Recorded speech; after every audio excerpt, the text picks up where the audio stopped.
The city shimmered like a promise she no longer believed in. From the 72nd floor of Caldwell Tower, San Francisco glittered beneath the night, a constellation of ambition, betrayal, and ghosts.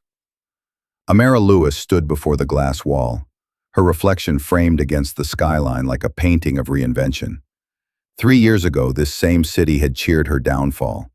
Tonight, it would witness her resurrection.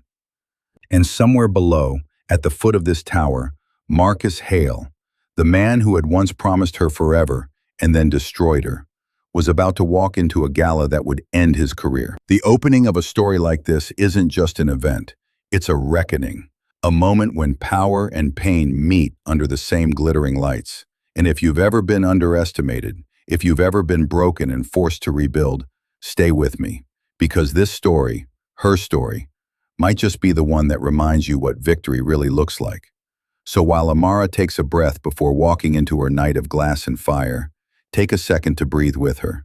Leave a mark, a like, a comment, a follow, and let's walk together through this empire of mirrors. The doors behind her whispered open.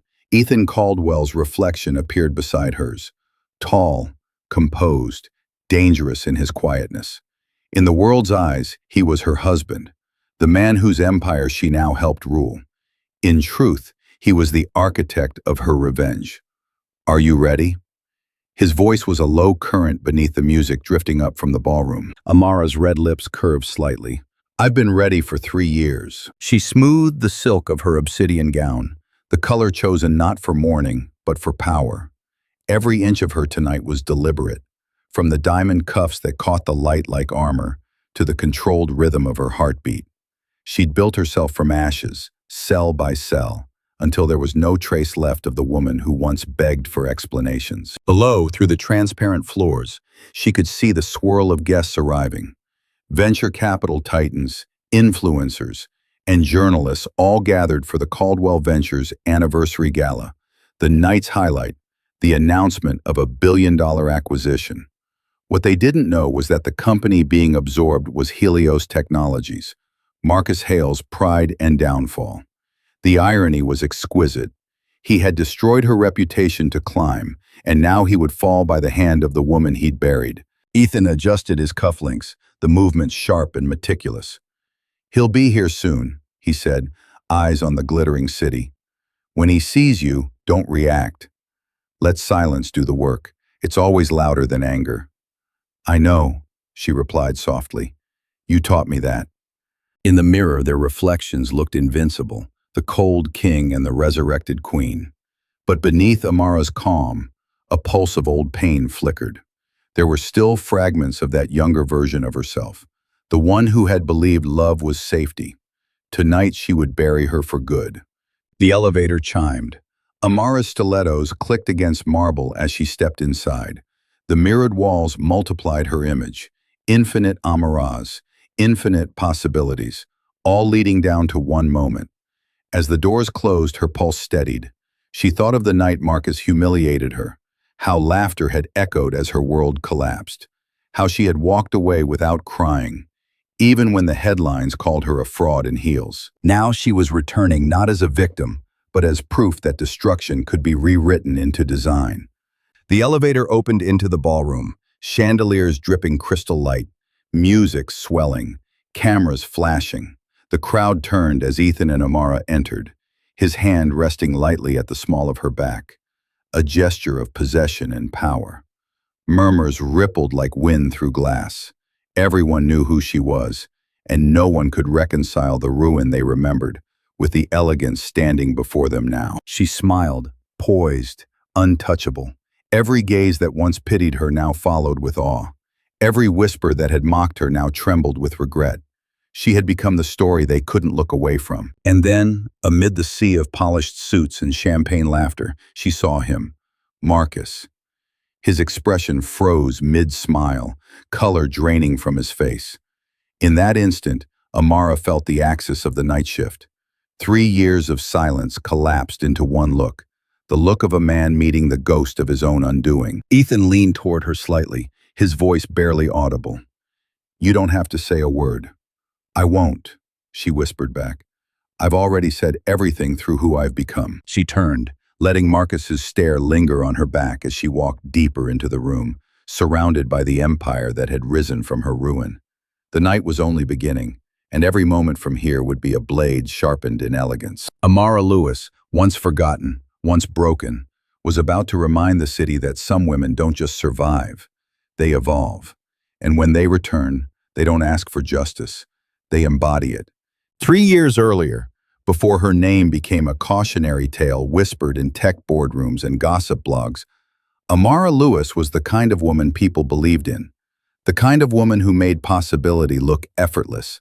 She was 29, black, brilliant, and unstoppable, the CEO of Luma Creative, a boutique marketing agency she'd built from a single laptop in her one-bedroom apartment in downtown Los Angeles. In those days, her mornings began before sunrise, fueled by ambition and cold brew. She lived for the rhythm of creation, the sound of ideas taking shape, of deals being signed, of a woman who'd learned how to make herself indispensable in rooms that were never built for her. She was the first to arrive, the last to leave, and the one whose name always seemed to come up in sentences that started with, "You should talk to Amara Lewis." Her success hadn't come from privilege or proximity. It came from hunger, the kind born in Atlanta apartments where bills were stacked higher than the mail, and her mother, Renee, worked 2 jobs to keep the lights on. Amara had promised herself that one day she'd never have to count dollars at the grocery store again. And by the time Luma Creative turned 3, she'd kept that promise tenfold. Her life was a montage of achievements: TEDx talks, magazine features, photo shoots on rooftop terraces with captions that read, "The future is female." Her phone buzzed constantly with invitations to panels, summits, and galas. And somewhere in the middle of that glittering chaos, Marcus Hale appeared. He was the kind of man the city seemed to create for women like her. Charming, confident, a startup founder whose words dripped with vision. Their first conversation had lasted 4 hours over coffee and laughter that made strangers stare. "We're the same," Marcus had told her, eyes bright with conviction. "Both building something that'll outlive us." He said it with the kind of passion that made her believe him. And for the first time in years, Amara allowed herself to stop calculating and simply feel. Their relationship moved fast. Dinners on rooftops, weekends in Napa, shared notebooks filled with dreams. Marcus had a way of making every idea sound like a revolution. "Your creativity and my strategy," he'd say. "We could build an empire together." And she believed that too. Because when you fought so long to be seen, the person who finally looks at you with admiration feels like destiny. Serena Park had been part of Amara's life even longer. Her college roommate, the sister she chose. Where Amara was composed and thoughtful, Serena was bold and magnetic, a publicist who could turn anyone into a headline. Together, the 3 of them, Amara, Marcus, and Serena, became inseparable. The golden trio of Silicon Beach, the visionary, the strategist, and the storyteller. Their photos appeared on magazine spreads. Their names trended at conferences. And when Marcus proposed at the Venice Pier under a sky streaked with sunset, Amara thought she was standing at the threshold of her happily ever after. She said, yes. Of course she did. The engagement party was everything she'd never had growing up. Crystal chandeliers, champagne towers, a guest list filled with Los Angeles's most powerful founders and investors. Amara wore a white silk gown that moved like water, and when she caught her reflection that night, she saw not just beauty but victory. It wasn't vanity, it was vindication. Every sleepless night, every closed door, every time someone called her too young or too emotional, this was her answer. She'd made it. She'd become the kind of woman people toasted to. But beneath the music and laughter, the first cracks were forming. It began with the small things. Marcus growing distant, his phone lighting up late at night with messages he didn't explain. Serena canceling brunches with vague excuses. Amara, ever the pragmatist, ignored the unease. She was used to controlling chaos, used to fixing things before they broke. Surely love, like business, could be managed with enough discipline. In her office, she'd sometimes pause between meetings and glance at the framed photo of the 3 of them. Marcus, Serena, and her, at a charity gala. all teeth and ambition. She'd smile at it, convincing herself that friendship and loyalty were stronger than jealousy or greed. But loyalty, she would later learn, has a half-life. 2 weeks before the engagement party, Serena suggested merging Luma Creative with Marcus's company, Helios Technologies. "It's just an idea," she'd said lightly. "You two could be unstoppable." Amara laughed, thinking it was just one of Serena's big dream brainstorms. She didn't see the calculation behind her friend's smile. The night of the party arrived, glittering with music and promise. Marcus kissed her hand before stepping away to handle a quick investor call.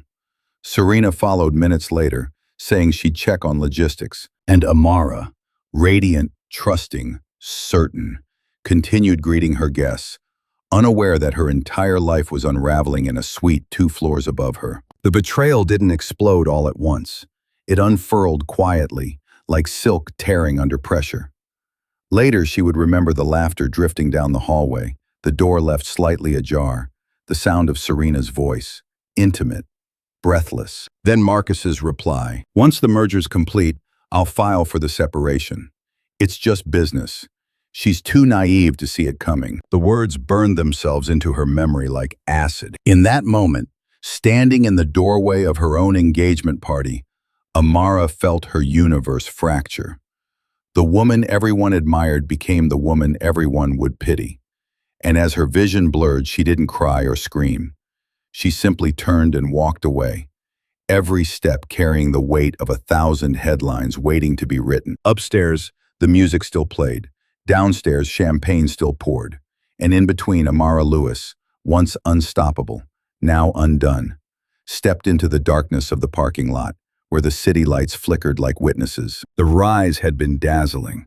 The fall, she would soon learn, would be spectacular. The next morning, the headlines hit before she even opened her eyes. Scandal in Silicon Beach. Rising star accused of sleeping her way to the top. Helios founder breaks engagement after ethical violations. By the time Amara Lewis's phone stopped vibrating, her career was already in pieces. She sat in bed, the sunlight cruelly bright against the half-empty champagne flutes scattered across her apartment floor. Relics from what was supposed to have been a celebration. Her inbox was a battlefield. Investors withdrawing, clients reevaluating contracts, journalists requesting comment. Her agency's name, the one she had built from nothing, now trended on social media beside words like fraud and manipulator. Marcus had moved fast. He'd stood before the press, eyes wet with rehearsed heartbreak, and claimed that he'd discovered ethical breaches within their shared projects. Serena stood beside him, the perfect image of reluctant witness. Together, they painted a story so plausible, so slickly cruel, that it spread through every corner of the tech world before Amara even understood what was happening. In 48 hours, she went from visionary to villain. The phone that once rang with opportunity now screamed with silence. Clients who once praised her genius suddenly couldn't recall her number. Her PR team quit. Her office lease was revoked after an unexpected audit. And when she arrived at Luma Creative's downtown workspace, the door code had already been changed. Through the glass, she could see her employees, people she'd mentored, people she'd called family, avoiding her eyes as security escorted her out. Someone had replaced her nameplate with a paper sign that read, "Under new management." It was Marcus's handwriting. The humiliation was total, surgical. She spent days in a fog of disbelief, replaying everything she'd missed. The late-night texts, the quiet exchanges between Marcus and Serena, the too perfect timing of their smiles. How had she been so blind? How had she, of all people, failed to see the setup? Grief didn't come as tears. It came as stillness. She stopped answering calls, stopped leaving the apartment. The walls of her once minimalist loft closed in around her, cluttered with reminders of the life she'd built. Magazine covers, awards, a photo of her mother at her first office opening, proud and teary-eyed. At night, she scrolled through articles written about her, reading them until her vision blurred. They called her calculating, deceptive, overhyped. Words crafted to erase the years of work she'd poured into every deal, every sleepless night. Serena's betrayal hurt worse than Marcus's. Love, at least, could twist and die. Friendship, that was supposed to survive storms. Serena had been the one who'd held Amara's hand when she couldn't afford rent. The one who'd helped her choose the engagement ring. The one who'd whispered, "You deserve this," when Amara doubted herself. And now, that same voice was on podcasts saying, "I tried to warn Marcus. She wasn't the person we thought she was." There were no words sharp enough for that kind of treason. Within a month, Amara's world had evaporated. Luma Creative was absorbed into Helios Technologies. Her staff folded into Marcus's company. Her reputation scorched beyond recovery. Even her closest collaborators distanced themselves. Not out of cruelty, but survival. In tech, guilt was contagious. The woman who once advised CEOs now couldn't get hired as a consultant. Recruiters politely declined. Journalists stopped calling. And the online world, hungry for blood, turned her name into a meme. One night her mother called. "Baby," Renee said softly, "come home." But Amara couldn't. Pride was the only thing left intact, and she clung to it like a life raft. So she stayed, alone in a city that now looked at her with the eyes of a stranger. Rent notices began to pile up. Her savings dwindled. The designer clothes that once made her feel invincible now hung like ghosts in her closet. She began selling pieces online. First the handbags, then the watches, until even her engagement ring disappeared into a velvet pouch handed to a pawnshop clerk who didn't meet her eyes. It should have ended there, with failure, with silence. But there's something about humiliation that breeds clarity. The night everything broke, Amara walked to the Santa Monica Pier, barefoot, her heels dangling from one hand. The Pacific stretched endless and indifferent before her. She stood there for hours, watching waves swallow the city lights. The wind tangled her hair. She thought of every headline, every betrayal, every ounce of belief she'd ever given to people who saw her as a stepping stone. And she made a decision. Not to forgive, not to forget, but to endure, to outlast them all. When the morning came, she went home, opened her laptop, and deleted every reminder of who she had been. Website, gone. Portfolio, erased. Social media, deactivated. The digital ghost of Amara Lewis, the scandal, vanished in a single night. Then, with trembling hands, she typed a new search.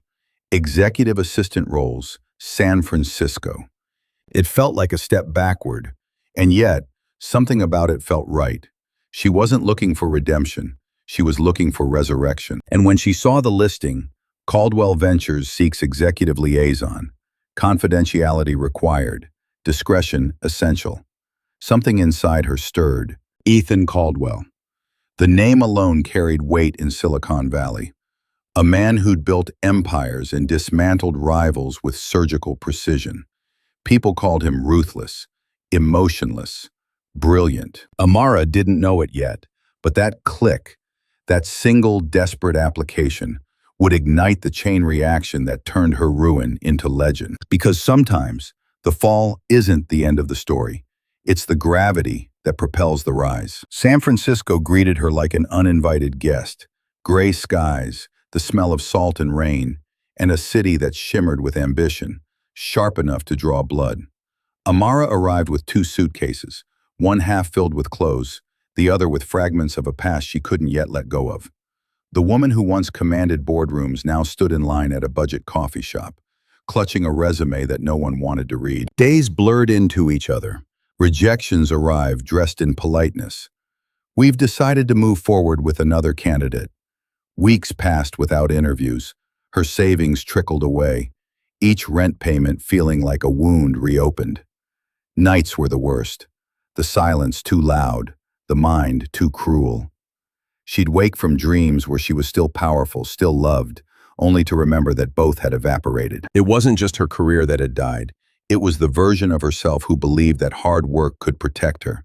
That woman had burned away, leaving only the ashes of something raw and unfinished. One cold Tuesday afternoon, scrolling through job listings that all blurred into the same meaningless words. Motivated, detail-oriented, team player. She saw it. Executive liaison, Caldwell Ventures. Confidentiality required, discretion essential. Unconventional backgrounds considered. She stared at it for a long moment. Everyone in the industry knew the name Ethan Caldwell. He was the ghost in the financial corridors, the man who could buy a company by morning and dismantle it by midnight. Ruthless, brilliant, feared. He had built his empire by turning failure into opportunity, but he'd never been known for mercy. Amara hesitated. She wasn't qualified to be his executive liaison. She wasn't qualified to be anyone's anything. Not anymore. But the words unconventional backgrounds considered clung to her like a whisper of invitation. She submitted her application at 2 in the morning. Her cover letter was uncharacteristically raw. I've failed publicly and spectacularly, but I've also built something from nothing once, and I know how to do it again. I don't need sympathy. I need a chance. 3 days later, an email arrived. Interview confirmed. Thursday, 10 a.m., Caldwell Tower. The morning of the interview, the sky hung low over the city like a lid. Amara wore her last tailored blazer, slightly frayed, perfectly pressed, and tied her hair back to hide the tremor in her hands. She rehearsed her answers on the train, though she knew none of them would matter. Men like Ethan Caldwell didn't hire out of kindness. Caldwell Tower loomed above her like a monument to control. Glass, steel, and silence.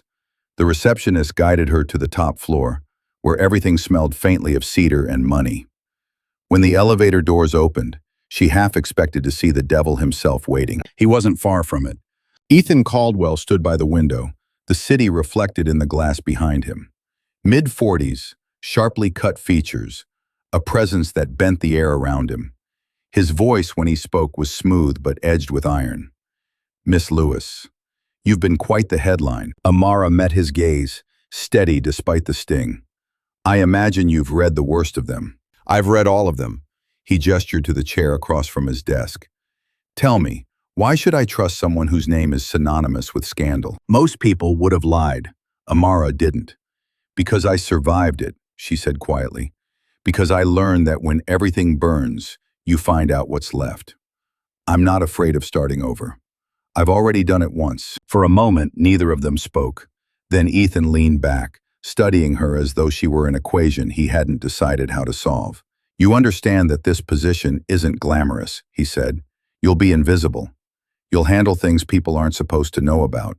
You'll work harder than you ever have, and no one will thank you for it." "I'm not looking for gratitude." "What are you looking for, Miss Lewis?" "Purpose." She hesitated, then added, "and a way to stop being the punchline to someone else's story." Something flickered in his eyes then. Not empathy, but recognition. The faintest trace of respect. "You start Monday," he said. The words hung in the air like a reprieve. As she rode the elevator down, her reflection stared back. The same face, the same eyes, but different somehow. The beginning of something she couldn't yet name. She didn't know what kind of man Ethan Caldwell truly was, but she knew one thing. This was no charity. He'd seen something in her, or perhaps something of himself. The job was brutal from the start. Ethan demanded perfection disguised as routine. She learned to anticipate his needs before he voiced them, to absorb the impossible without complaint. The pace was relentless. 12-hour days that turned into 16, weekends blurred into boardrooms. But something in her began to awaken. The part of her that had once built empires now had a new foundation to construct.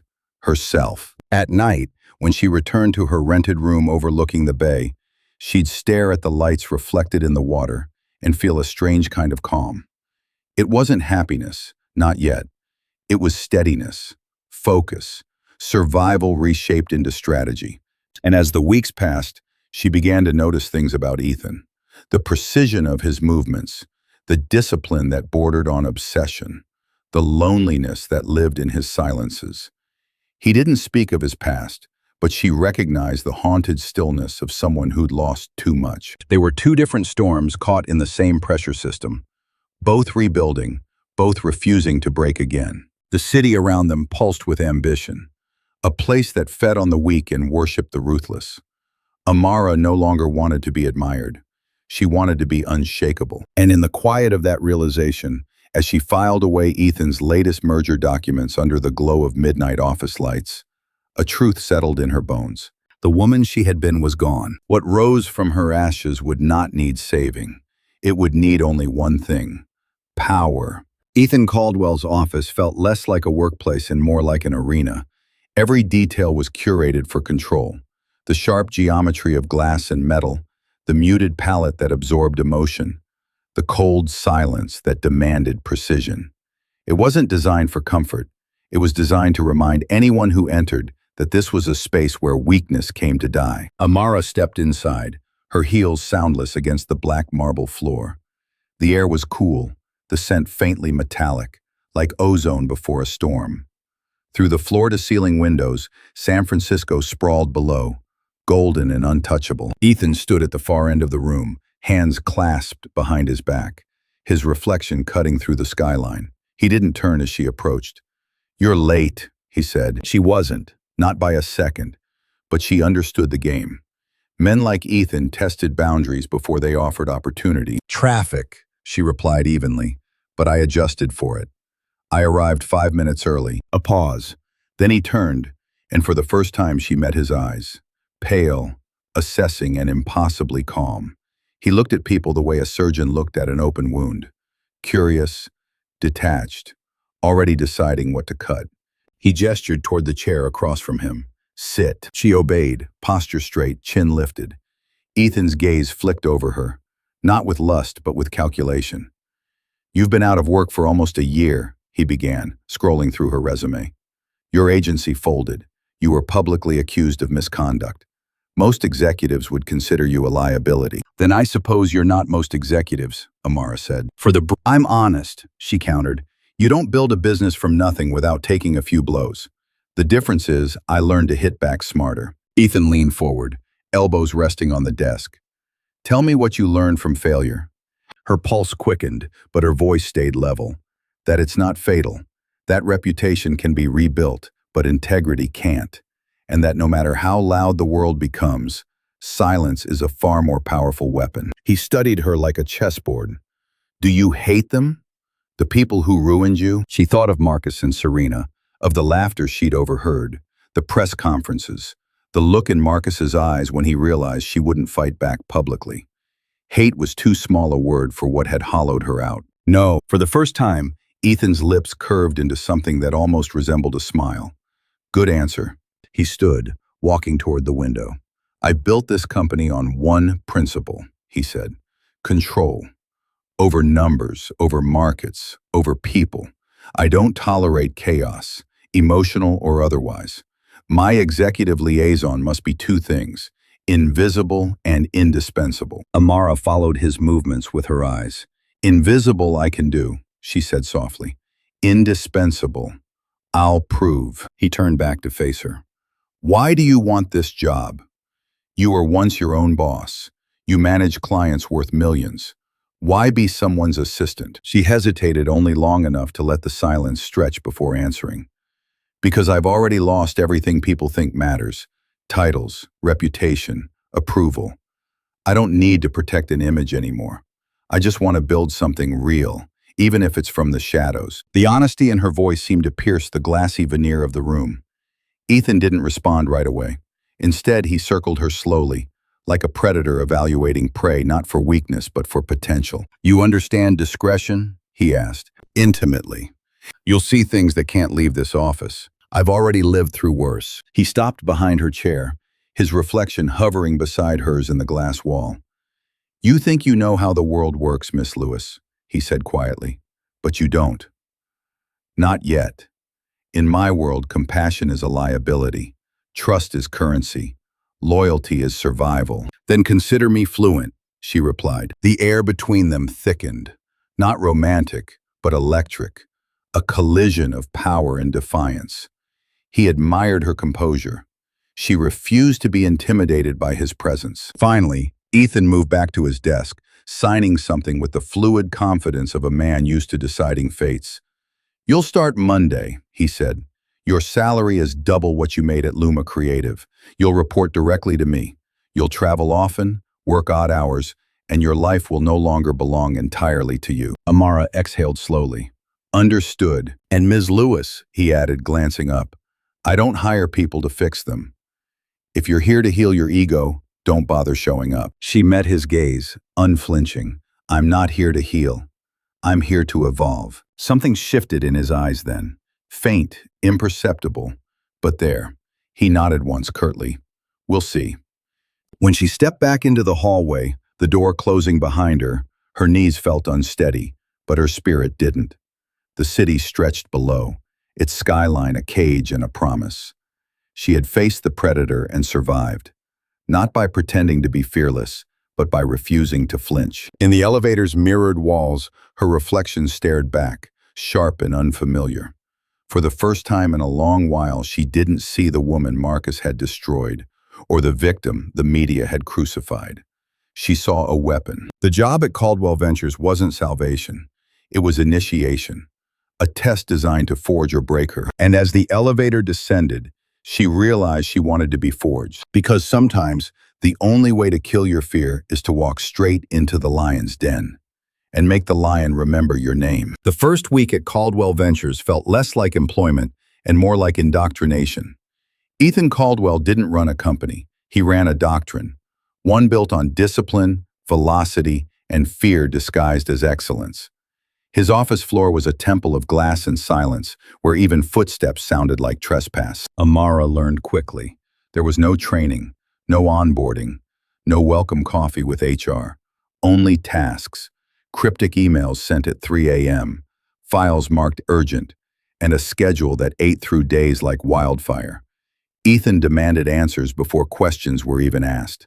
And yet, amid the chaos, something in her began to awaken. Her mind, dulled by humiliation and grief, found rhythm again. The woman who once built campaigns and managed teams resurfaced, sharper now, stripped of illusion. Every challenge was a test of endurance. Every order, a mirror reflecting how much of her former self she was willing to reclaim. The first real test came on her 10th day. Ethan summoned her into a meeting that felt more like a battlefield. The boardroom buzzed with power. 12 executives in charcoal suits, each more arrogant than the last. Screens glowed with numbers and projections that blurred into noise. At the head of the table, Ethan stood like a commander preparing for war. "Miss Lewis," he said, without looking at her, "explain the revised marketing projections for Helios's acquisition." The room froze. She hadn't been briefed on this, at least not officially. It was an impossible task, designed either to humiliate her or to reveal her value. Amara glanced at the figures on the screen. Her old company's name stared back at her. Helios Technologies. Marcus's empire. The irony twisted in her stomach. But fear had lost its grip on her long ago. She took a breath and began. "Helios's growth projections are inflated," she said, her voice steady. "Their valuation relies on speculative revenue from untested AI products. The marketing model assumes a 300% user acquisition increase in 6 months, which is unrealistic given their current burn rate.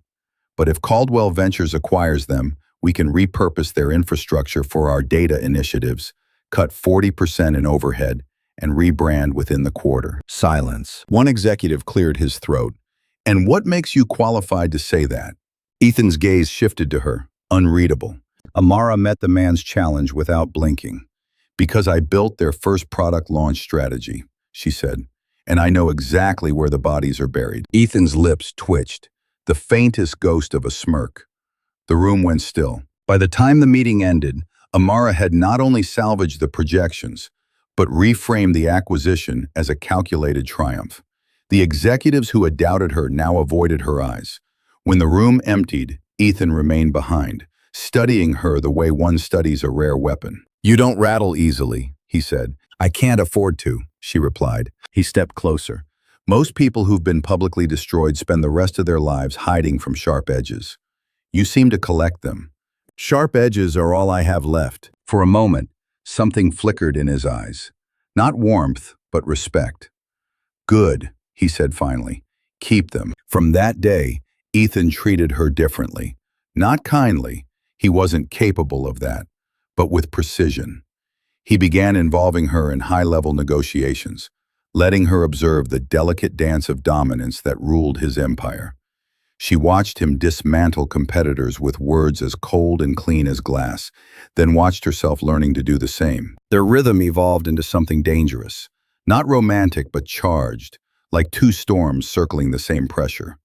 Ethan pushed, she pushed back, and somehow the friction turned into fuel. Late nights became their unspoken ritual. They'd stay in the glass tower long after everyone else had gone, the city below pulsing like a circuit board. He'd dictate notes, pace while strategizing, occasionally asking her opinion, though she knew he'd already made up his mind. Still, she answered, and he always listened. Emotion clouds judgment, he told her one night, pouring himself whiskey. That's why most people fail. Amara looked up from her notes. Maybe, but emotion also builds empires. People don't follow logic, they follow fire. He paused, regarding her. You really believe that? I built a company on it, she said softly, until someone burned it down. Ethan's gaze lingered. Then maybe it's time you learn how to start the fires, not just survive them. From that moment, her role shifted. She wasn't just his liaison anymore. She became his strategist, his shadow, the quiet force behind every public move. She learned how to weaponize patience, how to read silence, how to turn vulnerability into currency. And somewhere between those nights of relentless work and shared silence, something unspoken grew between them. Not affection, not yet, but recognition. Two people who had clawed their way through ruin and found that power, in its purest form, was a language only survivors spoke fluently. But the city outside had a way of reflecting truth through glass. And in the reflections that haunted the tower's windows, Amara sometimes caught glimpses of herself that frightened her. The tilt of her jaw, the steadiness of her tone, the way she was beginning to sound like him. She told herself it was strength, evolution, but deep down, she knew transformation always came at a cost. One night, as the office lights dimmed, she watched Ethan stand before the skyline, the predator surveying his kingdom. He said quietly, almost to himself, "Everyone who works for me eventually learns. You can't survive here without becoming a little ruthless." Amara's voice was barely a whisper. Then maybe ruthlessness isn't a curse. Maybe it's the baptism. Ethan turned to her, eyes narrowing, a faint spark of approval breaking through his composure. "Then welcome to the church, Miss Lewis." That night, walking home under the hum of the city, Amara felt something inside her shift irrevocably. The fear was gone, replaced by an edge sharper than ambition. A cold understanding of how power worked and what it demanded in return. The woman who had entered Caldwell Ventures looking for redemption was gone. In her place stood something far more dangerous. A strategist reborn through fire, baptized not by forgiveness, but by control. It began with a file. A thin, unmarked folder left on Amara's desk one early morning. No note, no email, no explanation. Just a name printed at the top of the first page in sharp black ink. Helios Technologies. For a moment her breath caught. That name still tasted like ash. The company Marcus had built on her ideas, her labor, her betrayal. She hadn't seen it written in months, hadn't allowed herself to. Yet here it was again, staring up at her from the polished glass of Caldwell's boardroom table, like a ghost refusing to stay buried. She stood there for a long time before opening it.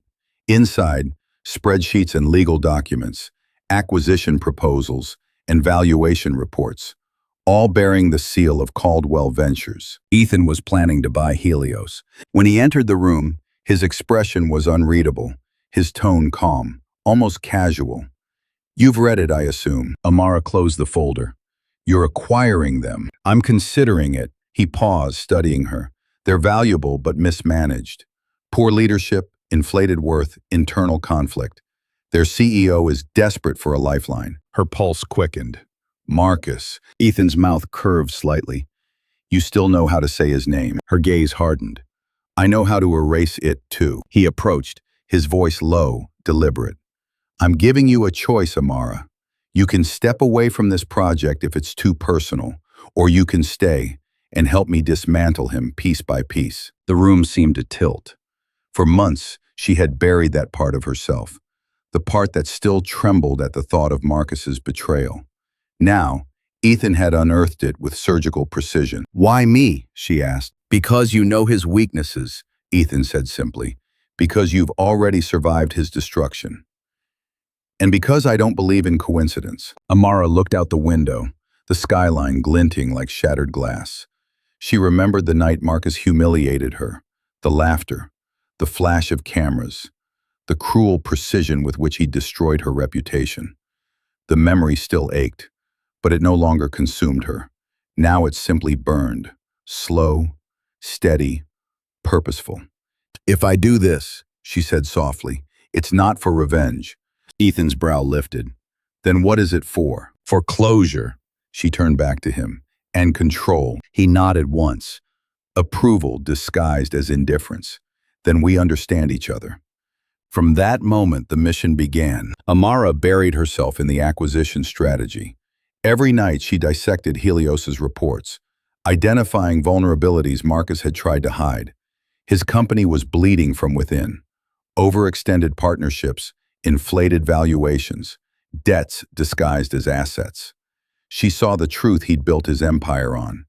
It wasn't strength, it was illusion. And she would be the one to expose it. Ethan gave her full autonomy. "Use whatever tools you need," he said.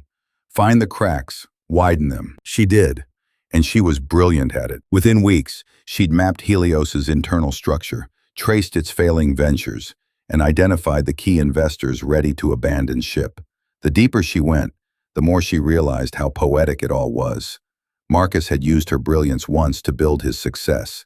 Now, that same brilliance would dismantle him, methodically, beautifully. But revenge, even when disguised as business, is never clean. Late one night, as Amara compiled her findings, she paused at a familiar name, Serena Park. Listed as Helios's chief communications officer, her former best friend. Her stomach twisted. So Serena was still there, still at his side, still defending the man who had destroyed them both.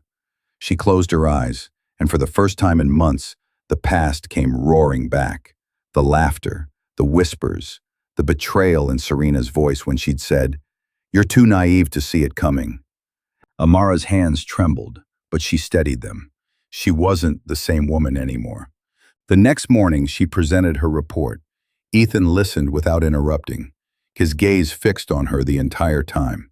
When she finished, he leaned back, the faintest glimmer of satisfaction crossing his face. "You've just given me the roadmap to their destruction," he said.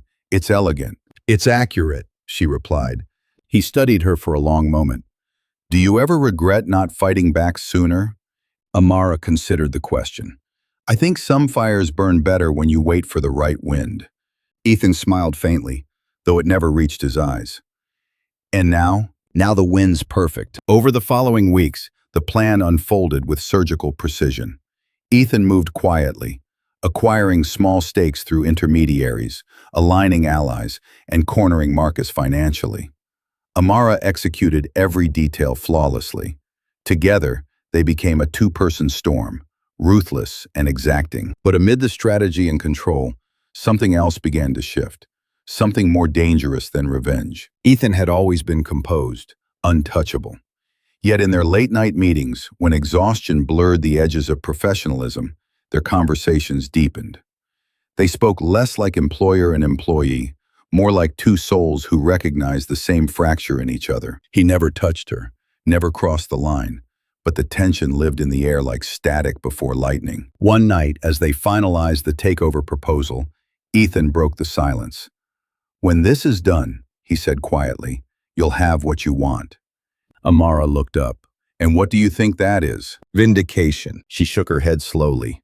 "No, what I want is peace." He studied her, and for once his expression softened, just slightly. "Peace is overrated." "Maybe for you," she said, "but for me it's everything." He didn't respond, just turned back to the window, his reflection merging with hers in the glass. Two predators staring out at the glittering city, both marked by loss, both driven by something darker than ambition. The plan was in motion. The date was set. In less than a month, Helios Technologies, Marcus Hale's empire, would fall. And as Amara watched the city lights flicker across Ethan's face, she realized something chilling. She wasn't sure anymore whether she was dismantling Marcus's world or becoming the kind of person who could. Because revenge, when dressed in the language of business, doesn't end with destruction. It ends with transformation. And sometimes It transforms the Avenger most of all. The night the storm broke over San Francisco, Ethan called her into his office. The city outside shimmered through the glass, lights smeared by rain, the skyline trembling with thunder. Inside, everything was still, too still. Amara stepped in, drenched from her sprint across the street, her umbrella useless against the wind. Ethan was standing by the window, jacket discarded, sleeves rolled to his elbows, staring down at the city like it was something he'd built with his bare hands. She knew that posture by now, the quiet before he detonated something. "The acquisition's complete," he said without turning. "Helios is ours." The word struck her like a current. Months of planning, of buried emotion and sleepless nights, had led to this single moment. She should have felt triumph, satisfaction, vindication. Instead, she felt nothing. "How did he take it?" she asked softly. Ethan turned at last. His eyes were sharp, but there was a trace of something else beneath them. Weariness, maybe. Or empathy, though he'd never admit it. "Marcus tried to negotiate," he said. "Then he begged. I didn't indulge him." Amara exhaled slowly. "So it's done." "It's done," he echoed. "You've won." Won. The word tasted hollow. She thought of Marcus, the charm, the betrayal, the cruelty of his downfall. There was no victory in watching someone collapse. There was only the quiet realization that revenge never healed what it promised to. She moved closer to the window. Below them, lightning fractured the bay into shards of light. "You planned all this from the beginning, didn't you?" she asked. "Hiring me, giving me that file. You knew it would destroy him." Ethan's lips curved faintly. "I knew it would reveal who you are." "And who is that?" "The woman who can walk through fire and not flinch." Amara turned away, her reflection fractured across the glass.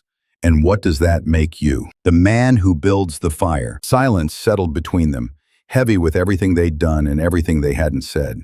Ethan walked toward her, slow and deliberate, the thunder filling the gaps between his words. "You've proven yourself beyond every expectation," he said. "And now, I'm going to make you an offer." Her eyes narrowed. "Another acquisition?" He shook his head. "A partnership," he paused. "Marriage." The word struck her like a slap.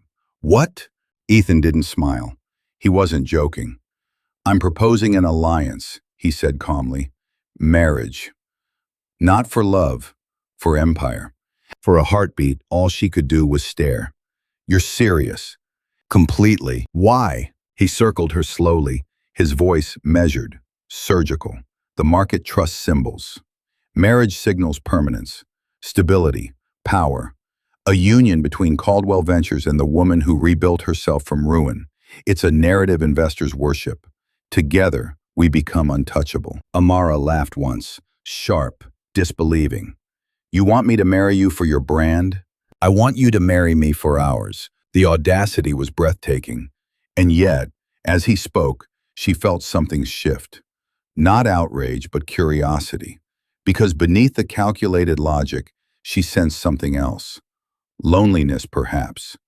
Or the faint, unspoken recognition that two people who had lost everything might be the only ones capable of understanding each other. "You think power can replace love?" she asked. Ethan met her gaze. "Love is unpredictable. Power isn't." She shook her head. "That's not living, Ethan. That's surviving." He stepped closer, his voice lower, softer. "And haven't you done enough surviving?" The question hung in the air like smoke. She hated how much it landed, how part of her understood exactly what he meant. She had built walls around herself so thick that even joy couldn't find its way in. Maybe what he was offering wasn't happiness, but safety. And maybe, for people like them, that was enough. He extended a hand. "Say yes, Amara. Together, we can build something that can't be destroyed." Her heart thundered, not with romance, with calculation. Logic battled emotion, ambition tangled with memory. She saw Marcus's face in her mind, saw Serena's betrayal, saw the girl she'd been, the one who believed love would protect her. That woman had died a long time ago. She met Ethan's gaze, steady, unflinching. "If I say yes," she said, "we do this on my terms." "Which are?" "No pretending, no pretense of affection. You get the empire you want, and I get something bigger, autonomy. He considered that, then nodded. Agreed. Amara took his hand. His grip was firm, his palm warm despite the chill of the storm outside. Their eyes locked, not in tenderness, but in understanding. "This isn't a proposal," she said quietly. "It's a pact." "Then let's seal it," he replied. When she left the office that night, the rain had stopped. The streets gleamed like mirrors, reflecting the lights of a city that never slept. Her reflection stared back from every puddle, elegant, composed, unrecognizable. By morning, the headlines would explode. Ethan Caldwell engaged to marketing prodigy Amara Lewis. Investors would speculate. Analysts would cheer.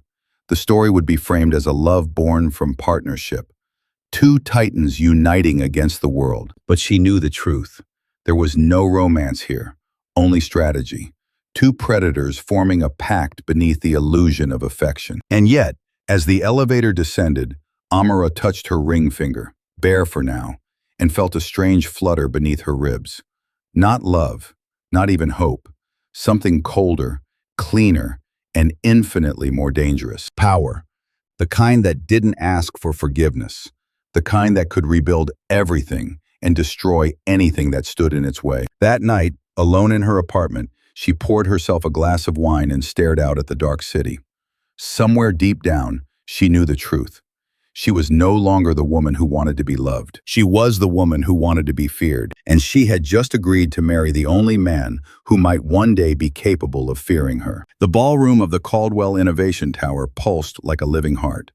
All gold light, crystal, and orchestral rhythm. The city's elite floated across marble floors, their laughter rising like smoke under chandeliers that dripped opulence. Every headline maker, every deal broker, every person who once doubted Amara Lewis was here. And tonight, they were about to watch her ascend. Amara stood at the edge of the grand staircase, poised and perfect, her black silk gown sculpted to her frame like armor. Around her neck gleamed a slender diamond choker, a gift from Ethan, understated yet impossible to ignore. The press had already begun to whisper, the wedding of the decade, the empire reborn. But beneath the satin calm of her smile, her pulse thrummed like thunder, because somewhere below, among the glitter and champagne, stood Marcus Hale, the man who had once destroyed her, the man who didn't yet know he was about to lose everything. "Ready?" Ethan's voice came from behind her, low, steady, threaded with quiet command. She turned. He looked devastatingly composed in his black suit, a study in restraint. His hand brushed hers, a calculated gesture for the cameras already turning toward them. To the world, they were power personified, a love story built on control. "Yes," she said simply. The doors opened, and the room fell into a hush. Flashbulbs exploded as they descended the staircase together, the picture of perfection, the billionaire and his brilliant bride-to-be. Amara's smile was serene, but her eyes were fire. Every step was deliberate, every glance a message. You cannot kill what has already been reborn. At the base of the stairs she saw him, Marcus, glass of champagne in hand, jaw tight, eyes wide. Serena stood beside him, in an emerald gown that suddenly looked too loud, too desperate. They hadn't expected her, not like this. Their gazes met.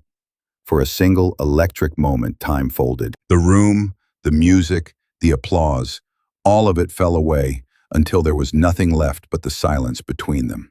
Marcus looked older, smaller. His arrogance had wilted into exhaustion, but his eyes still flickered with that same familiar entitlement, the belief that she was still beneath him, that she'd somehow crawled her way back by accident. He had no idea what was coming. Ethan guided her toward the stage, his hand resting at the small of her back, a gesture so subtle, yet perfectly timed for the photographers. The master of ceremonies introduced them. To celebrate the next era of Caldwell Ventures and a monumental acquisition that will redefine the future. Ethan took the microphone. His voice carried with ease, smooth, magnetic, the kind of tone that could sell faith to the faithless. "Tonight," he began, "we celebrate not just growth, but transformation. The power to evolve, to rebuild, to rise from what others might call ruin." He glanced toward Amara, a knowing gleam in his eyes. And no one embodies that better than Amara Lewis, my partner, in business and soon in life. Applause rippled through the room. Cameras flashed like lightning. Amara smiled, gracious, controlled. But inside she felt the air shift. The moment had come. Ethan continued. We're proud to announce Caldwell Ventures' newest acquisition, one that represents both legacy and innovation. He paused, savoring the anticipation. As of tonight, Caldwell Ventures officially owns a majority stake in Helios Technologies. The room gasped. Marcus froze, color draining from his face. Serena's hand tightened on her glass, knuckles white. Murmurs spread like wildfire through the crowd, investors whispering, journalists scrambling for quotes, every eye snapping toward the man who had just been dethroned. Ethan gestured gracefully toward Amara. This acquisition was led by the strategic insight of our executive director, Ms. Lewis. She stepped forward, the spotlight catching the shimmer of her dress. For a heartbeat, the world held its breath. Amara looked out over the crowd, her gaze finding Marcus's. 3 years ago, she began, her voice low, steady, beautiful in its restraint. Someone taught me that destruction can be the most effective form of rebirth. Tonight, I suppose we've proven that true. A ripple of uneasy laughter. She continued, her eyes never leaving his. But what they didn't understand is that survival isn't about revenge. It's about evolution, about turning every knife that was meant to end you into the blade that carves your future. Her words hung in the air, elegant, devastating. Ethan's hand brushed hers again, grounding her, but she didn't need it. She had already won. Across the room, Marcus stood motionless, his expression fractured, disbelief bleeding into humiliation. He tried to speak, but Serena tugged his arm, whispering something sharp, desperate. Cameras swung toward them. The once golden couple now looked like ghosts, pale, cornered, irrelevant. Amara's heart didn't race. It didn't ache. It was calm, unnervingly calm. She had imagined this moment 1,000 times. In every fantasy, she thought she'd feel satisfaction, triumph, maybe even joy. But standing there, watching Marcus unravel under the glow of chandeliers, she felt only distance, the same kind she imagined he'd felt when he threw her to the wolves. Ethan stepped forward, his arm wrapping lightly around her waist as applause thundered through the hall. Together, they smiled for the cameras, the image of victory. But when he leaned in, his words were for her alone. "You've done it," she whispered back. "No, we have." But even as she said it, something inside her hesitated, because this didn't feel like partnership. It felt like inevitability. Later that night, after the final toast and the endless congratulations, she stood alone on the rooftop terrace, the city glittering beneath her. The wind whipped through her hair, carrying whispers of applause and envy. Below, the last guests filed out, their laughter echoing faintly through the tower's glass corridors. She should have felt alive, invincible. Instead, she felt empty. When Ethan joined her, she didn't turn. "It's strange," she murmured. "You spend years dreaming of justice, and when it finally arrives, it feels a lot like silence." Ethan poured 2 glasses of champagne and handed her one. "That's because revenge doesn't heal," he said. "It just quiets the noise long enough for you to hear the truth." "And what truth is that?" He looked at her, eyes cold and kind all at once. "That you were never defined by what they did to you, only by what you built after." They stood there in silence, 2 silhouettes against the trembling light of the city, the predator and the phoenix. Below them, Marcus Hale's empire lay in ruins. But above it, Amara Lewis finally stood alone, not as a victim, not as a queen, but as something far rarer, an ending that looked suspiciously like the beginning of her own legend. The headlines the next morning painted her as a goddess of resurrection. From scandal to empire, Amara Lewis, the woman who outsmarted Silicon Valley. Her face was everywhere, on glossy magazine covers, business columns, talk show teasers. The world, once so eager to watch her fall, now worshipped the spectacle of her return. But success, she learned, has a hollow sound when there's no heartbeat beneath it. The days that followed the gala blurred into a parade of congratulations. Investors sent flowers. Old acquaintances reappeared, pretending they had never left. Even her mother called, voice trembling with pride that didn't quite mask confusion. "You did it, baby," Renee said softly. "You really did it." Amara smiled at the phone, but her reflection in the window didn't smile back. "Yeah, Mama, I did." But when the line went silent, the emptiness returned, vast and unyielding, like a quiet room after music ends. At Caldwell Tower, the rhythm of power never slowed. Ethan moved from one meeting to another with the same ruthless precision, as if nothing extraordinary had happened. The acquisition of Helios was a triumph that shook the industry, but for him, it was just another move in an endless game. One evening, Amara found him in his office, staring out at the fog-draped skyline. "You haven't slept," she said. "Neither have you," he replied. His tone wasn't unkind, just factual, the way a storm observes the rain. She walked to his desk. "It's strange, isn't it? You build toward one moment for years, and when you finally reach it, there's no celebration, just silence." Ethan looked at her then, his eyes a mirror of exhaustion. "That's because winning and peace are not the same thing." The truth of it settled deep in her bones. In the weeks that followed, Amara and Ethan moved like ghosts through the halls of their empire. Their partnership, that strange fusion of intellect and danger, had evolved into something unspoken. They were allies, co-conspirators, perhaps even something like friends. But beneath the surface, a quiet tension pulsed. It showed in the way he watched her during meetings, the flicker of curiosity he tried to hide. It showed in the way she anticipated his thoughts, finishing his sentences before he could. They had built a machine that fed on control, but neither of them seemed entirely human inside it anymore. One night, she joined him for dinner in the private dining room overlooking the bay. The city glimmered beyond the glass, and the air between them hummed with the weight of unasked questions. "You've changed," Ethan said. "So have you." He smirked faintly. "No, I've only become more of what I already was." "And what is that?" "A man who doesn't lose." Amara tilted her head, her gaze unwavering. "Then what am I?" He hesitated, then said quietly, "Proof that even destruction can be beautiful if it's precise." The words hung in the air, dangerously intimate. She looked down at her wine. "That's not beauty, Ethan. That's survival."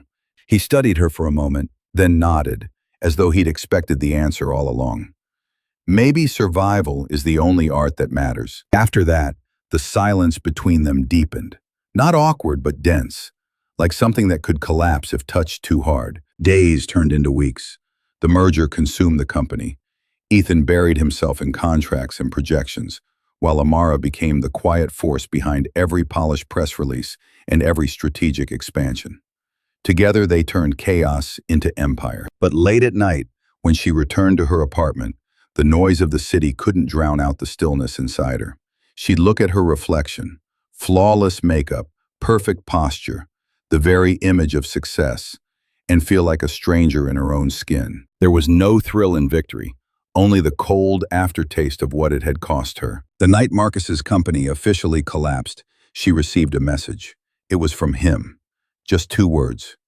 "You won." She stared at the screen for a long time before replying. "Number. I just stopped losing." Then she deleted his number for good. But even as she closed that door, another began to crack open, one she didn't yet recognize. Ethan began to change too, though he tried to hide it. The man who once dismissed emotion as weakness now lingered longer in conversation, his silences softer, his edges less cruel.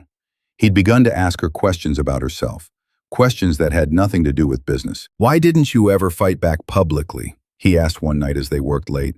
"Because sometimes silence is the loudest form of revenge," she said, "and because I didn't want to be remembered for what was done to me. I wanted to be remembered for what I became after." He nodded slowly. "You understand legacy better than most, maybe because mine was almost taken from me." Something in that exchange shifted the air between them. The predator and the survivor stood as equals now, not in love, but in a dangerous kind of understanding. Still, there were moments when she saw flickers of the man beneath the armor, moments when his voice softened, when his hand brushed hers a second too long, when his silence seemed to ask questions he'd never speak. And each time she reminded herself, this was a pact, not a romance. Empires didn't fall for feelings. Yet in the quiet hours after their meetings, she sometimes caught herself wondering what it might mean if they did. The world called her powerful now, fearless, untouchable, the woman who turned betrayal into brilliance. But power, she realized, was its own kind of loneliness. It left no room for softness, no space for peace. One evening, after a long day of press and contracts, she stood on the rooftop of Caldwell Tower, watching the fog roll in from the bay. Her phone buzzed with another headline, another feature, another round of praise she couldn't feel. She turned it face down on the railing. Below her, the city glittered like a promise she no longer believed in. Above her, the clouds hung heavy, low, unbroken. Somewhere in between stood Amara Lewis, the woman who had gotten everything she wanted. And for the first time, she wondered whether victory, in the end, was just another kind of prison, one built not of failure, but of fulfillment. The wind swept through her hair, carrying the scent of rain and salt. She closed her eyes and whispered to no one, I won. But at what cost? The question echoed in the hollow space where her triumph should have been. The fracture began quietly, not with betrayal, but with stillness. Ethan Caldwell had built his empire on control, and Amara had learned to mirror that control perfectly. Together they moved like clockwork, every decision sharp, every silence calculated. But beneath the symmetry of their power, something fragile had begun to splinter. It happened one night in late autumn, long after the boardroom lights had dimmed. The city glowed below like a circuit board, and the two of them sat in Ethan's office, surrounded by unopened champagne bottles and stacks of contracts. The Helios acquisition had made them unstoppable. The empire was expanding faster than the world could keep up. But power, Amara realized, didn't protect you from emptiness. It only amplified it. She found herself watching him more often now, the way his jaw tightened when he read bad news, the exhaustion in his eyes that he disguised behind sarcasm. Ethan Caldwell was a man perpetually in control of everything but himself. That night, as he scrolled through yet another report, she asked softly, "Do you ever stop?" He didn't look up. From what? From surviving. The question hung in the air like a foreign language. Finally, he said, "Stopping is a luxury. Survival is the habit that keeps me alive." Amara leaned back in her chair, eyes tracing the skyline reflected in the glass walls. "It's not living, though." He smirked faintly. "Maybe I was never meant to live. Just to last." There was something in his tone, not arrogance, but grief disguised as logic. She recognized it because it was the same armor she wore. For a long moment, neither of them spoke. The rain began tapping against the windows, soft but relentless, like a heartbeat buried under glass. Then Ethan said quietly, "I had a sister once." Amara turned toward him. He'd never spoken about family, never allowed the past to intrude on his immaculate control. "She was younger than me, brilliant, too curious for her own good." He exhaled, the sound rough. "She got caught in a lawsuit that wasn't her fault. Wrong place, wrong people. I had money, but not enough power to save her. The system destroyed her. She didn't survive it." He looked up, and for the first time, Amara saw the man beneath the myth. Not the predator, not the billionaire, but a brother haunted by failure. "I built this," he said, gesturing to the glittering skyline, "so no one could ever destroy me like that again." Amara's chest tightened. She thought of her own mother, of the nights she'd promised herself she'd never be powerless again. She understood him more than she wanted to. "Power doesn't protect you from pain, Ethan," she said gently. "No," he murmured, eyes distant, "but it keeps you from feeling it." That night changed something between them, not visibly, but irrevocably. The next morning, the air between them carried a different kind of gravity. Their conversations grew quieter, slower. The sharp edges dulled into something almost human. But as their connection deepened, so did the cracks. Amara began to see how much of her identity had fused with his world. Every choice she made was filtered through his logic, his systems, his structure. The more she succeeded, the more she resembled him. And that realization terrified her. One evening, while reviewing a proposal, she caught her reflection in the glass wall. Immaculate suit, measured expression, eyes like polished steel. For a second, she didn't recognize herself. Who was this woman? When had she traded passion for precision, emotion for efficiency? Ethan entered the room, catching her gaze in the reflection. Something wrong? She turned slowly. No, she said, but her voice trembled. He studied her, and in that moment he saw it, the hairline fracture in her composure. You're changing, he said. So are you. I'm not sure I like it. Neither am I. He walked closer, his expression unreadable. You're thinking about leaving. The words startled her. I didn't say that. You didn't have to. He leaned against the desk, folding his arms. You've outgrown this place. Outgrown me, maybe. Amara looked away. Maybe I've just outgrown pretending that control is happiness. The silence between them pulsed like electricity. For the first time, the distance wasn't strategic. It was emotional. And it hurt. In the days that followed, they barely spoke outside of meetings.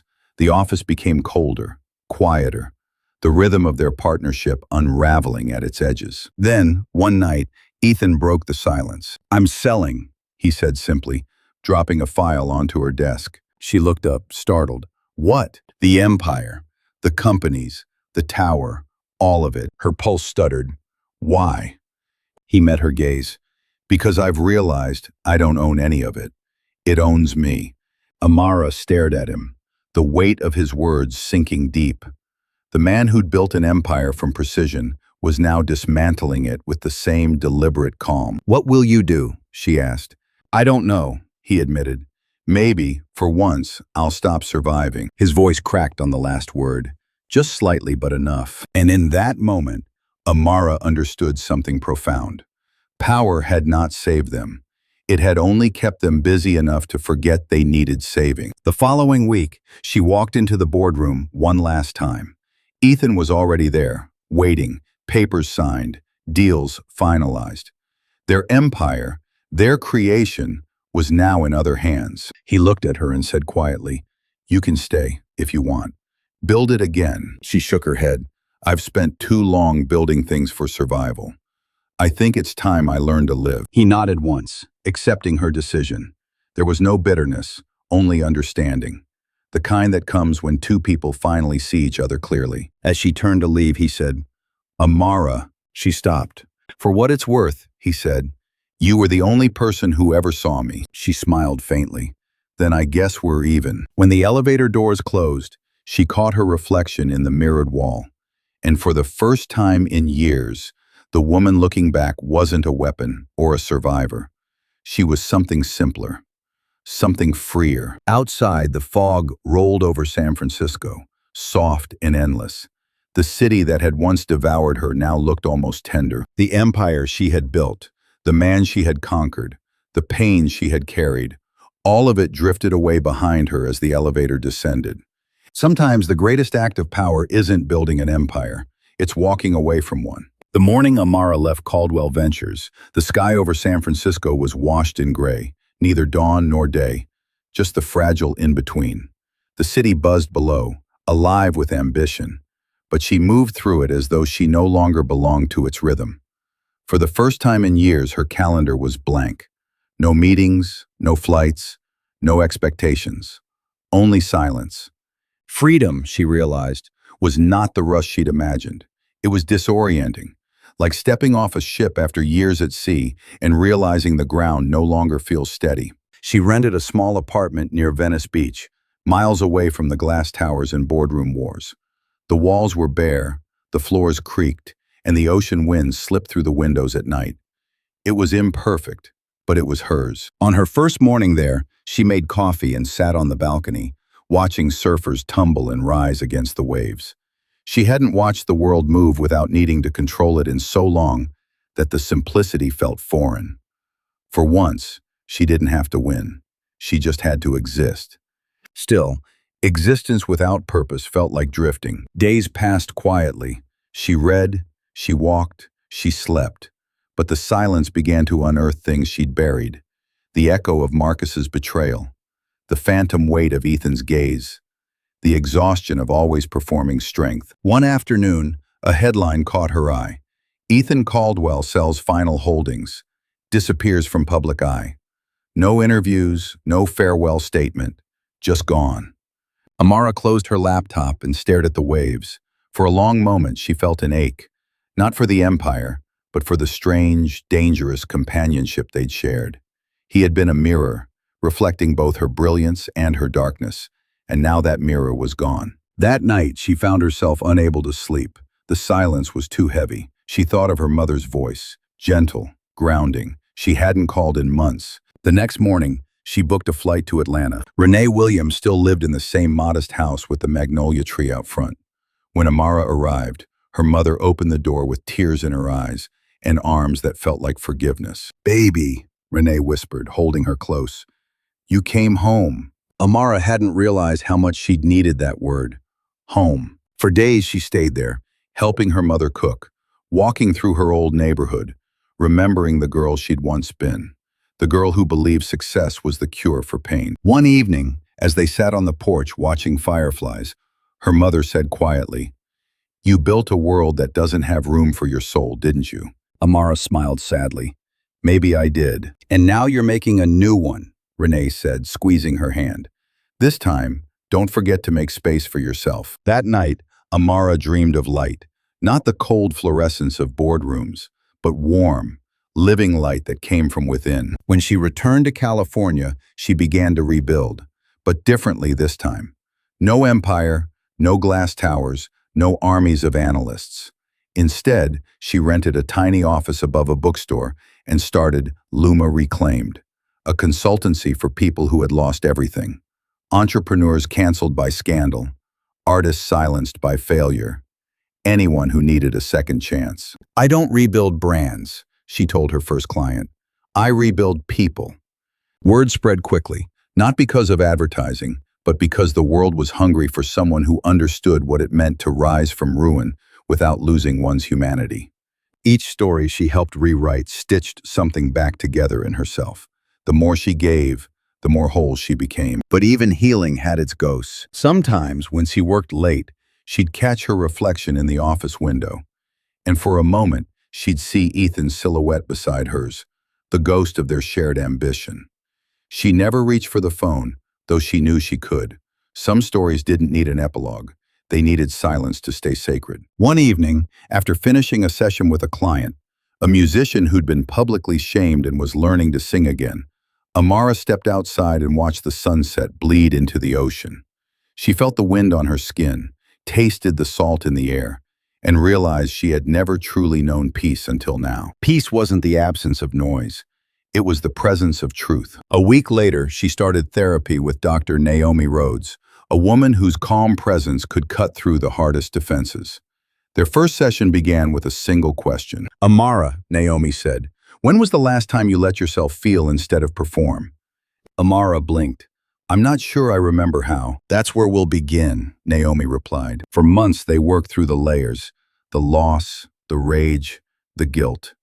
Amara cried for the first time in years, and the tears didn't feel weak. They felt like reclamation, proof that she was human again. She learned to forgive Marcus, not because he deserved it, but because she deserved peace. She let go of Ethan, understanding that what they'd shared wasn't love but recognition. Two survivors mistaking familiarity for salvation. And slowly, she began to live, truly live, for the first time. Her world was smaller now, just her clients, her mother's phone calls, and the ocean's endless rhythm. But it was real. She didn't need headlines or applause. She had herself, and that was enough. One night, she returned to the beach at twilight. The waves whispered against her feet, cool and alive. The horizon stretched before her, wide, infinite, free. She thought of the woman she used to be, the dreamer, the builder, the strategist, the survivor. Then she whispered into the wind, "Thank you for getting me here. But you can rest now." The ocean carried her words away. In their place, it left silence. Not the silence of emptiness, but of arrival. Amara Lewis had spent her life building empires, chasing revenge, mastering control. But in the end, her greatest act of power wasn't conquering others. It was reclaiming herself. The air smelled different now. Lighter, saltier, touched with the kind of quiet that only comes when you've stopped running. Amara Lewis had spent years chasing noise, applause, validation, power, and now her life hummed to the gentle rhythm of ocean waves outside her office window in Venice Beach. It had been 6 months since she founded Luma Reclaimed, 6 months since she'd traded glass towers for sun-faded brick walls, boardrooms for mismatched furniture, and assistance for a rescued dog named Theo, who slept beside her desk. The first few clients came hesitantly, people broken by the same kind of public crucifixion she once endured. A CEO accused of mismanagement, a journalist canceled by her own words, an artist whose scandal had ended a career. They came to Amara expecting strategy. What they found was redemption. She didn't sell image anymore. She sold truth. Each morning, she walked barefoot on the sand before work, breathing in the sharp air as sunlight broke across the waves. The ocean had become her teacher, relentless but patient, reminding her that everything destroyed by the tide eventually returns reshaped. For the first time in her life, Amara didn't wake up with the need to prove something. Her success no longer screamed, it whispered, and that whisper was louder than any applause she'd ever earned. One afternoon, she hosted a small workshop in her office.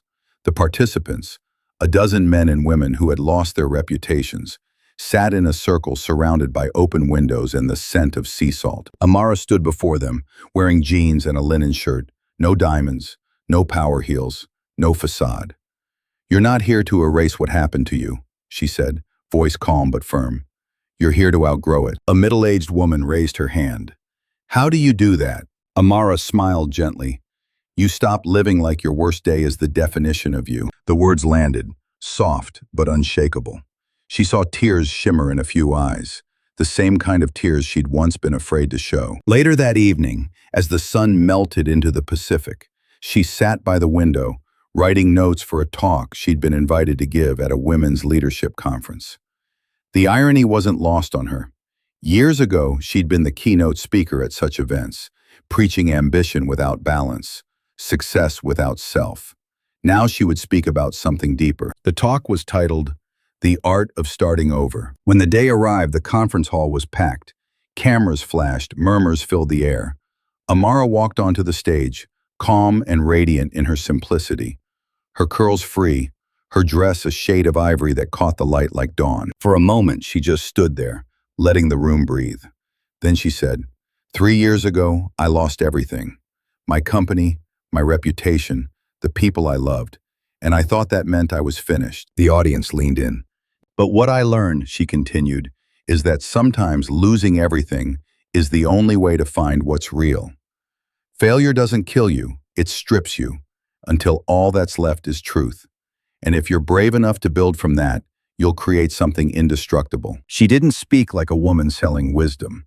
She spoke like someone who had lived it. By the time she finished, the room was silent. Not the silence of apathy, but reverence. Afterward, dozens of women lined up to meet her, tears in their eyes, gratitude in their voices. One young founder, trembling, whispered, "You made me believe I can start again." Amara squeezed her hand. "You can. And when you do, you'll be stronger than the person who never fell." That night, back in her apartment, she curled up on the couch with Theo at her feet. The city outside was quiet except for the hum of the ocean. She poured a glass of wine and scrolled through her messages. Among the usual client updates and speaking requests, one name stopped her cold. Marcus Hale. For a long time, she didn't open it. Her first instinct was to delete it, but curiosity, or perhaps compassion, made her tap. It wasn't an attack or a plea, just a letter, honest, unpolished. He wrote that he'd gone through therapy after losing Helios, that he'd confronted his own fear and arrogance. He confessed that his betrayal of her had come from insecurity, from loving her ambition but fearing her brilliance. "I don't expect forgiveness," the letter ended. "I just needed you to know I finally understand what I destroyed. Not just us, but the best parts of myself. You were right to walk away." Amara set the phone down and stared at the ceiling. For the first time in years, she didn't feel anger, only a quiet sadness, not for what had been lost, but for how inevitable it all had been. She drafted a single line in response. "I've moved on, Marcus. I hope you find peace too." Then she deleted even that. Some things didn't need to be answered. Silence could speak for itself. As weeks passed, her work flourished. Luma Reclaimed expanded to include workshops, podcasts, even mentorship programs. But more than growth, what she loved most was watching people rediscover their voices, the same way she had rediscovered hers. One evening, she hosted a retreat by the ocean for her clients. As dusk settled, they gathered around a bonfire. Someone asked her what the secret was, how she'd turned her life around. Amara looked into the flames, her face illuminated by gold and shadow. "The secret," she said softly, "is realizing that rebirth doesn't happen once. It happens every time you choose yourself again after being broken." The fire crackled, the waves whispered, and for a moment everything felt perfectly aligned. The past behind her, the future open, the present enough. Later, walking back along the shoreline, the tide washed over her feet, cool and cleansing. She thought of the girl she'd been, the one who once mistook ambition for worth and silence for power, and smiled. The water pulled away, leaving her footprints behind. Then the next wave came, erasing them completely. And for the first time, Amara didn't need to leave a mark to know she had mattered. Her rebirth wasn't loud or cinematic. It was simple, sacred, inevitable. She was no longer the woman who had fallen, nor the one who had fought to rise. She was something new, not defined by loss, not consumed by vengeance, not chasing perfection, just free. And in that freedom, Amara Lewis finally became what she was always meant to be. Not a legend, not a survivor, but a beginning. It arrived on a quiet Tuesday morning, tucked between a stack of business mail and a postcard from one of her clients in Lisbon. A simple white envelope, no return address, only her name, written in a hand she hadn't seen in years. Amara froze when she saw it. Marcus Hale's handwriting had always been precise, almost too elegant, like a man trying to control even his emotions through pen strokes. For a long time she just stared at it, her fingers resting on the paper as if it might burn her. She could have thrown it away. She could have left it sealed forever, a relic of a life she no longer claimed.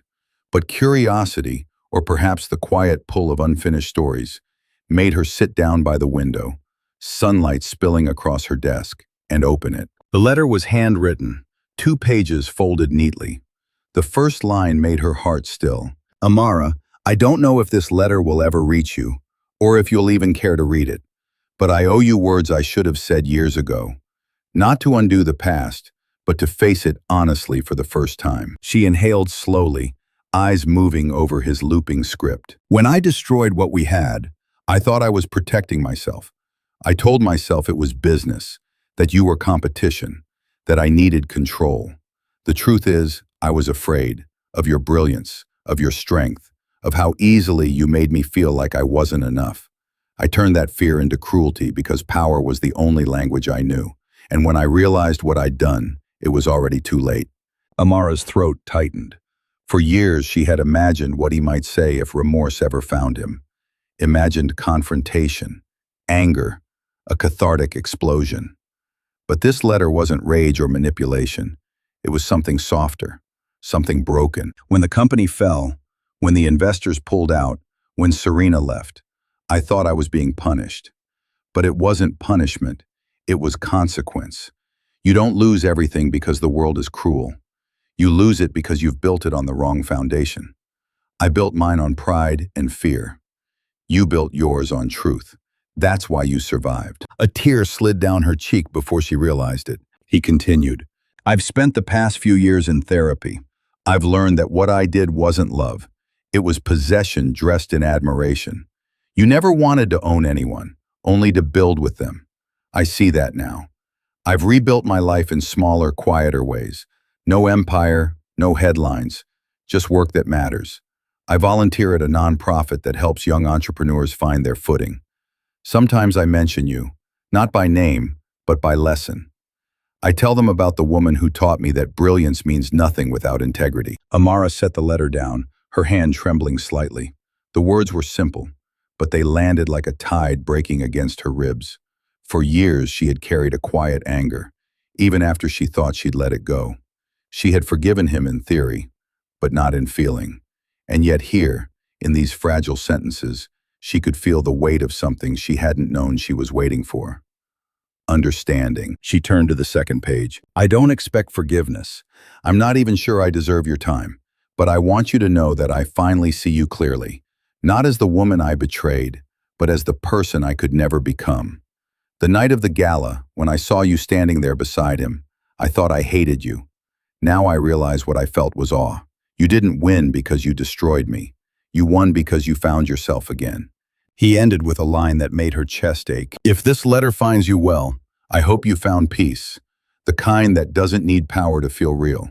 The kind I once tried to steal from you because I didn't know how to build it for myself. Marcus. The room was silent except for the soft hum of the ocean through the open window. Amara leaned back in her chair, the letter resting in her lap. The paper felt warm from her hands, the ink slightly smudged where her tears had fallen. She didn't cry for grief or anger this time, only release. For years, she had chased closure like it was something external, something she had to earn through achievement or vengeance. But now she understood. Closure wasn't about erasing the past. It was about accepting that it happened and no longer needing it to define her. She stood, walking toward the balcony. The late afternoon sun bathed everything in gold. From her vantage point, she could see children playing on the beach, their laughter carried by the wind. The world had moved on, and so had she.